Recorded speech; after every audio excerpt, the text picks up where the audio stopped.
About a month ago, we got the news that there would be a Malcolm in the Middle revival. Malcolm! Malcolm! Malcolm! Yes, I hear you. I'm coming.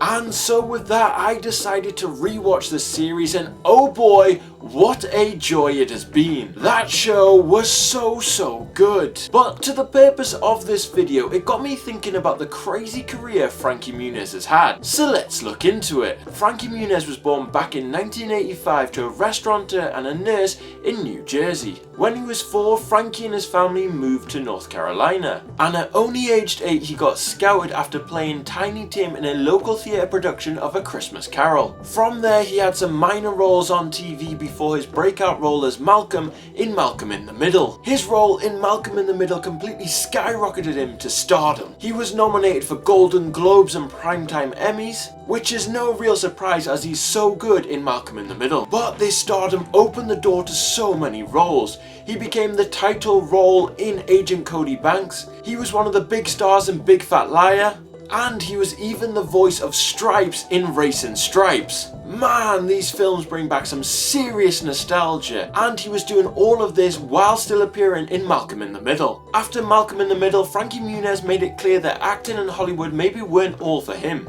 with his film roles after that being more out there or minor cameo appearances in things like Don't Trust the Bee in Apartment 23 or Last Man Standing. However, at this time his love for racing really came into fruition. Frankie had always loved racing, even if his character Malcolm didn't. I'm bored out of my mind.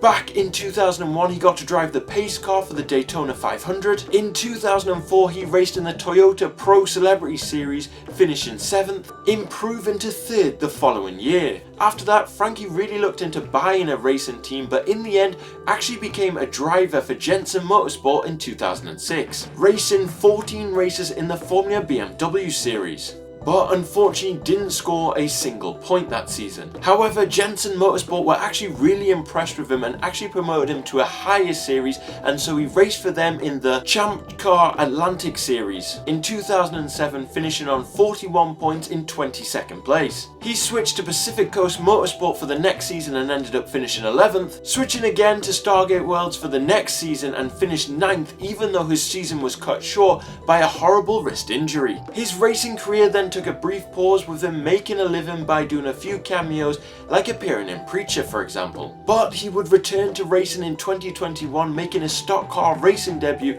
in the SRL Pro Late Model Series. Fast forward 2 years and he was signed for Rhett Jones Racing in the ARCA Menard Series, where he'd finished 4th. A year later in February, he drove in 2 races in the NASCAR Xfinity Series before competing in the NASCAR Craftsman Truck Series for a few races for Remo Brothers Racing before being announced as one of their drivers for the 2025 season. Now, this level of racing is crazy high and something that most of us can only dream of racing in. It's insanely hard to be a professional race driver, and it's insanely hard to be a top Hollywood actor.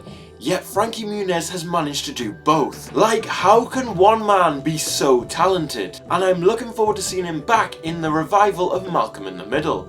But what do you think of Frankie Muniz's crazy career? Let me know all your thoughts on it in the comments.